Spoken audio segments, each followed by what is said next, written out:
हाँ जी, अस्सलाम वालेकुम, welcome back to my channel Sher और शिराजी। तो एक और गज़ल लेके हाजिर हुआ हूँ। पसंद आए तो चैनल को सब्सक्राइब कीजिएगा और फेसबुक पे मेरे पेज को भी लाइक कीजिएगा। देखिएगा मतला चंद अशार के। जाती रुतों से दर्द की मिट्टी को झाड़ कर तो देख,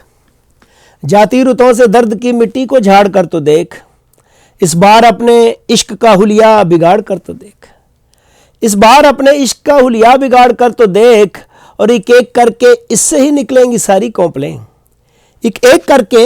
इससे ही निकलेंगी सारी कौंपलें। और मरते हुए दरख्त को जड़ से उखाड़ कर तो देख, मरते हुए दरख्त को जड़ से उखाड़ कर तो देख, और खुल जाएगा दर एक नया शेरो सुखन के दश्त में सोचने की बात, खुल जाएगा दर एक नया शेरो सुखन के दश्त में। और बेकार में लिखे हुए दीवान फाड़ कर तो देख,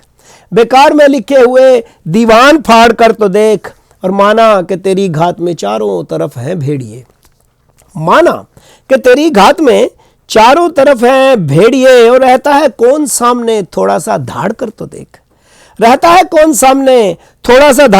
धाड़ कर तो देख, और झुक जाएगा ये आसमां चुपके से तेरे सामने, झुक जाएगा ये आसमां चुपके से तेरे सामने। तू कारज़ारे हस्त में खुद को पिछाड़ कर तो देख, और तू कारज़ारे हस्त में खुद को पिछाड़ कर तो देख। और आखिरी शेर मक्ता देखिए कि मिल जाएगा इस अर्ज से लिपटा हुआ कोई सिरा, मिल जाएगा इस अर्ज से लिपटा हुआ कोई सिरा, शिराजी आसमान में पंजों को गाड़ कर तो देख, शिराजी आसमान में पंजों को गाड़ कर तो देख, जाती रुतों से दर्द की मिट्टी को झाड़ कर तो देख, इस बार अपने इश्क का हुलिया बिगाड़ कर तो देख।